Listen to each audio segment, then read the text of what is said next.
This is the Ielts listening test. You will hear a number of different recordings, and you will have to answer questions on what you hear. There will be time for you to read the instructions and questions, and you will have a chance to check your work.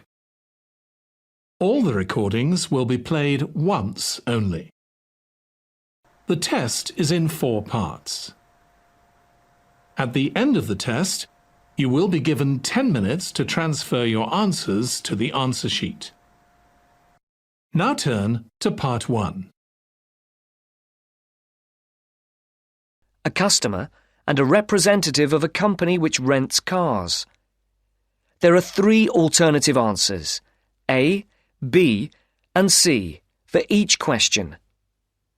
Decide which alternative is the most suitable answer and circle the appropriate letter. First, you have some time to look at questions 1 to 6.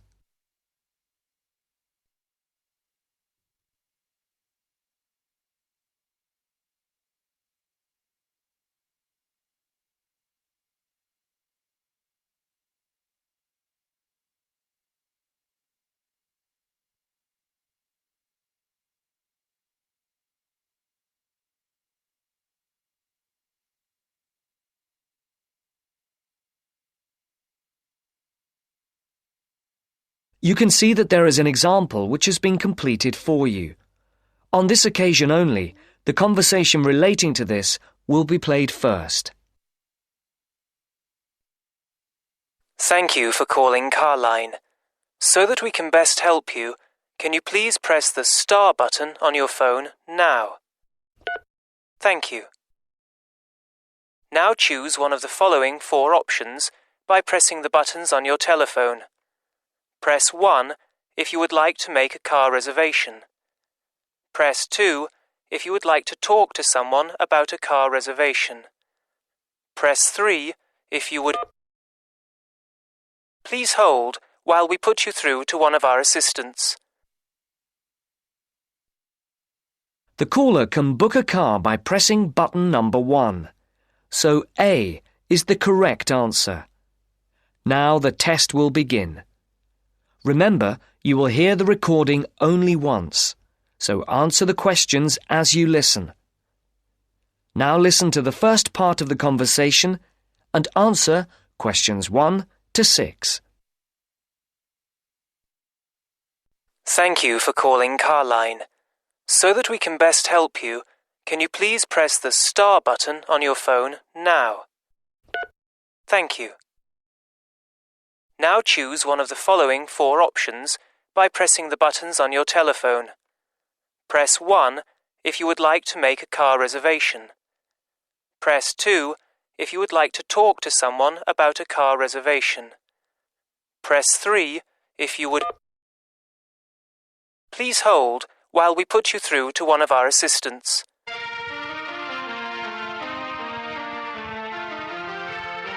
Good morning, Melanie speaking. How can I help you? My name is Mr. Mcqs, and I booked a car several days ago to be picked up from Heathrow Airport in London, and I'd like to change the booking. I see. Have you got a reference? Yes, I have it here somewhere on a piece of paper. Here it is. It's A for Alpha, C for Charlie, F for Foxtrot, Y for... Yeah. Yes. The number 15, 15, A for Alpha, and G for Go. Let's see. Can I just check that? ACFY15AG. Yes. Mr. John Mcqs. Yes, that's it. Okay, so how can I help you? I booked a car for 3 days from this Friday at 6 p.m. to Monday at 6 p.m. Yes, a manual. I'd like to change it for a larger car and an automatic rather than a manual. And I'd also like to book it for 5 rather than 3 days. Okay, let's have a look. We have an estate which is automatic. Yes, that would be perfect. There is a difference in price, though. For the extra 2 days? Yes, but also for the size of the car. The estate is £15 more expensive per day than the saloon car you have already booked. Okay, and how much extra is it altogether then? That makes it an extra £165. It seems rather expensive. The last time I hired one, it wasn't so much. When was that? Several weeks ago. I see. Before the speakers continue their conversation, look at questions 7 to 10.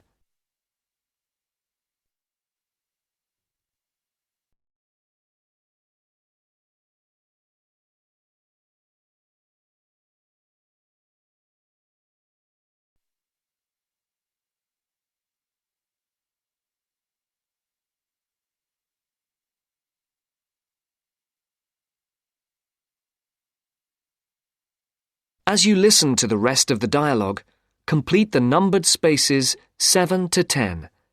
Write no more than 2 words or a number for each space. Well, it's basically because the rates change daily according to the cars available. The estate is the last automatic we have for hire for that period. We have a manual estate, which is cheaper, if that would help. No, it has to be an automatic. OK. Shall I debit your card for the extra £165? Is it possible for me to pay the extra in cash when I pick up the car at the airport? I'm afraid that isn't possible, as there are no facilities for handling cash at that time of the day. That seems odd. It's because the money can't be banked in the evening, and for security reasons, no cash is held on the premises. Okay, you can debit my card. You'll have to give the number to me again. Isn't it logged on the screen?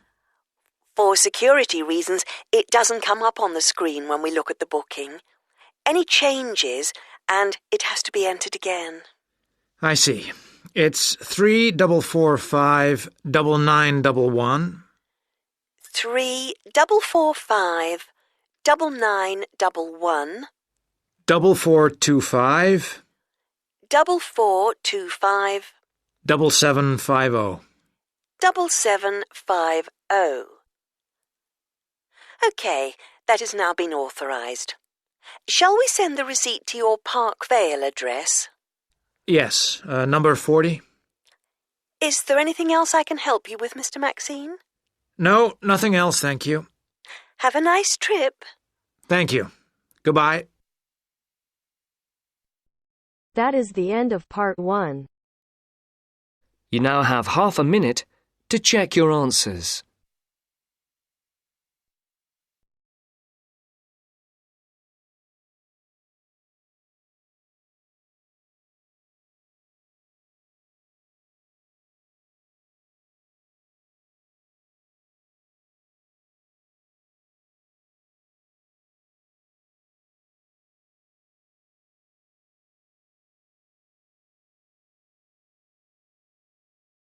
Now turns to part 2. You are going to hear an interviewer who is interviewing Alan. He made a great discovery of Mungo National Park. First look at questions 11 to 15.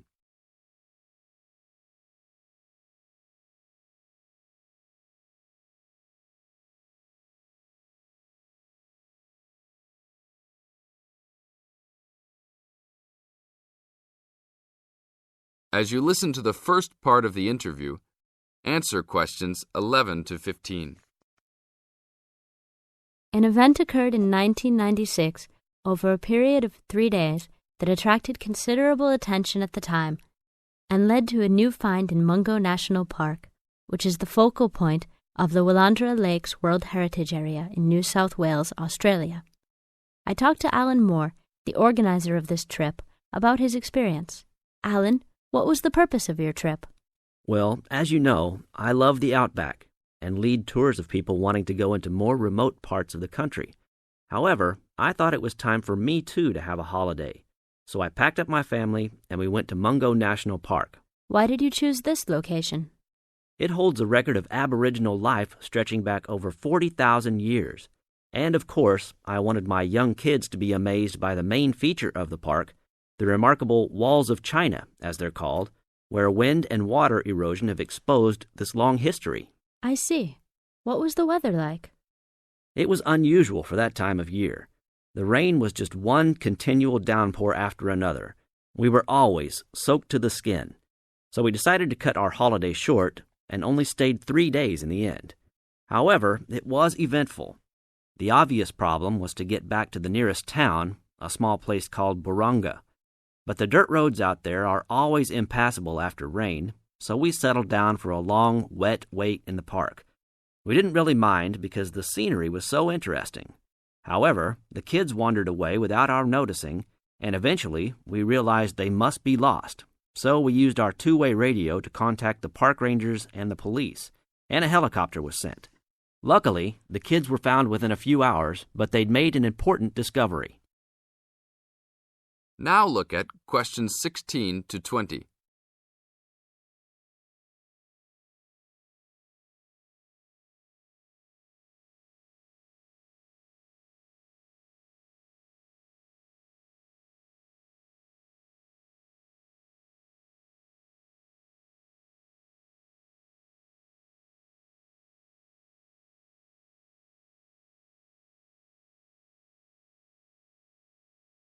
As the talk continues, answer questions 16 to 20.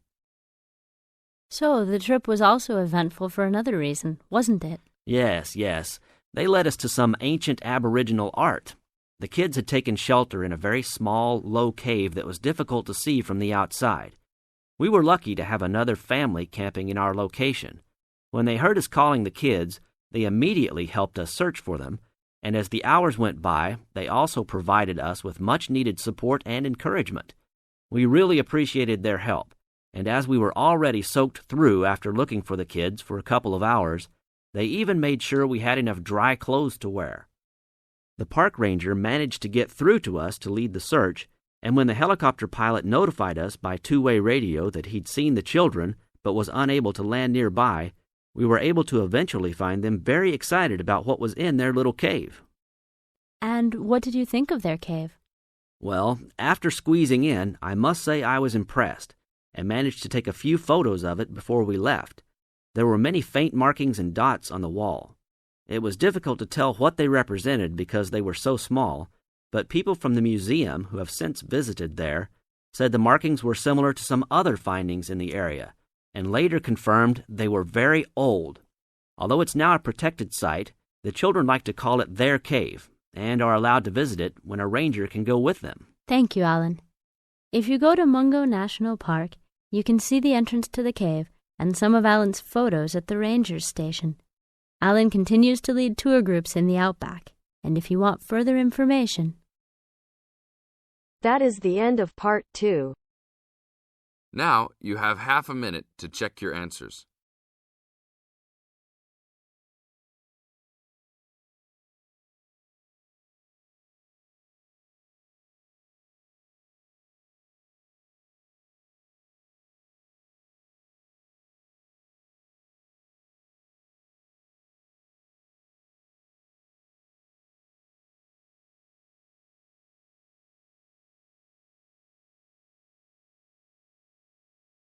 Now turns to part 3. You'll hear 2 university students discussing a social science lecture they attended. First, you have some time to look at questions 21 to 24.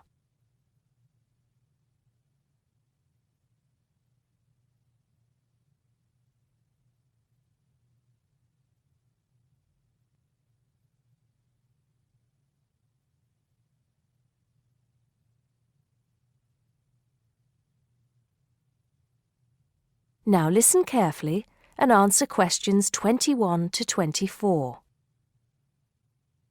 Did you go to the first social science lecture yesterday? Yeah. Didn't you see me there? No.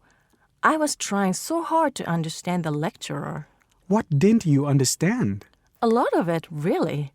For example, he said we needed to study history as part of the course, But I didn't get why. You probably missed it. He said early on that we need to learn from our past mistakes. Right. But he also said we need to put ourselves in the place of our ancestors. Why is that? I think the point is that it's not enough to know how they lived and what they did. We need to know what they thought. I see. And I've written transferable skills in my notes next, but I have no idea what that means. If you study social science, you learn skills that you can use in a job. Oh, right. Is that all? Okay, but why is that? The point he made was that in studying social science, you use a flexible and adaptable approach to learning. Before you hear the rest of the conversation, you have some time to look at questions 25 to 30.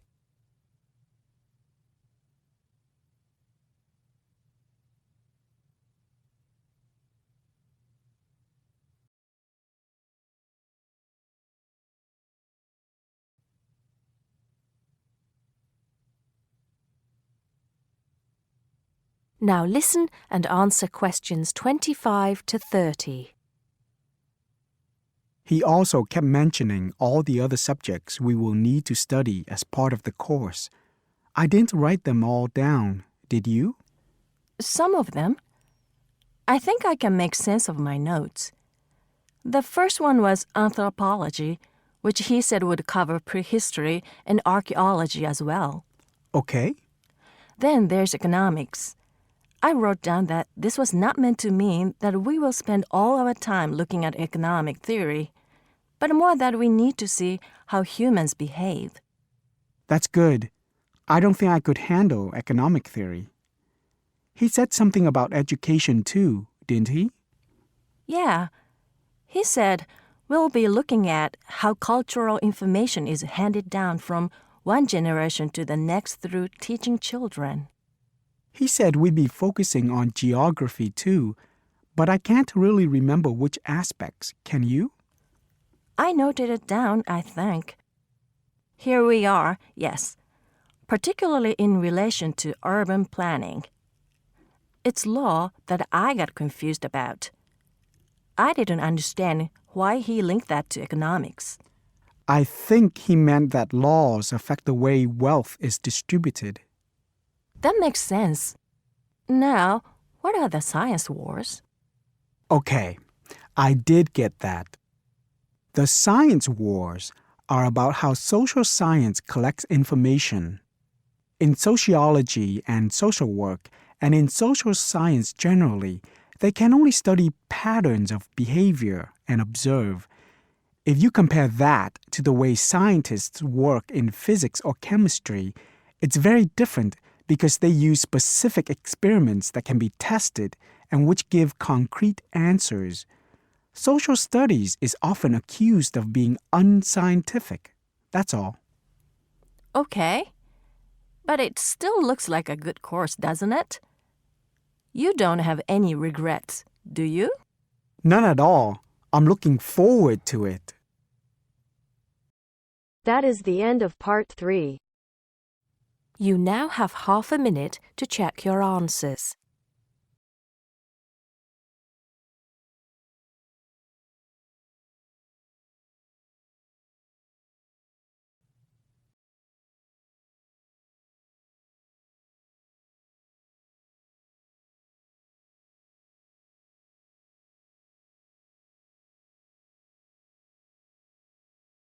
Now turns to part 4.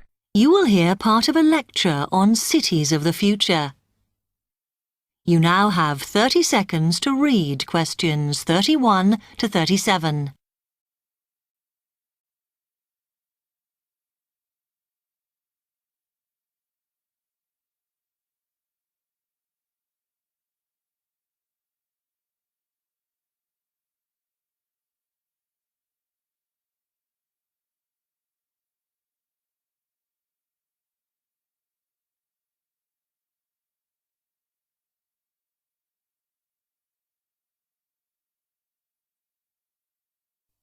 OK, we've been looking at how societies will develop in the future and at the increase in the size of cities. So I want to talk to you today about the key considerations in these cities of the future. There are 3 key elements I want to look at, and these are the new features they will have, issues of size, and the main problems to be considered. First of all, individual transportation will be a big factor in these new megacities as public transport becomes unmanageable. There'll be a huge rise in the use of segways, which are personal transporters like motorized scooters. As a result, and partly also to reduce pollution, roads will be altered so that they are narrower and will take up less of a city's space than they do currently. Naturally, this is a major change to the infrastructure, and something that may hinder it is the huge amount of investment it will require. The next thing is, what is going to happen to the commercial areas? We do not want these to become even larger concrete jungles than they are at present, so we have to look at design. And current designs for city development include building gardens on the roofs of these buildings to make a more pleasant environment for workers. And you may think that these areas will expand to cope with increased commercial activity. In fact, the prediction is that they will cover 1/5 of the area that they do at present as we build upwards. The exception to this is shopping centres, which we predict will expand with more and more temperature-controlled malls. What may cause difficulties is that the superstores will be confined to the outer edges of the city, as they will be too big to fit into the new malls. Then, of course, there are the residential areas, and these will undergo their own changes. One particular development will be houses which are built from glass, as innovations in this material allow it to provide light without causing problems with temperature inside a building. The residential areas will not be allowed to expand without limit, as happens in some areas at present, and their size will be restricted to a population of 15,000. One issue, which has yet to be resolved, and I'm not sure it ever will be, is how we manage to house older residents. They will be increasing in numbers as time goes on. Finally, how will these cities live? We know we have limited energy sources, so what will we do? Well, something currently in development, which will be a feature, is that waste is going to become an energy source. For example, to provide gas in homes. Also, as new technology and systems are developed, we will find that energy plants will become smaller. Another energy source we could use, but one which raises issues of having enough space and too much noise, is wind farms. Because of the problems, I'm not convinced these will be the grand solution to our energy problems that we thought they were going to be.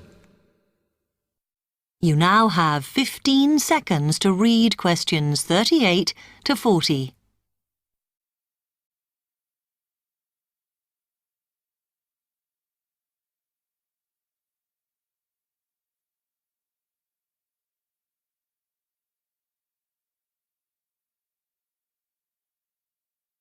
Now, moving on to looking at the social aspect of cities, we need to look at housing and how people will live.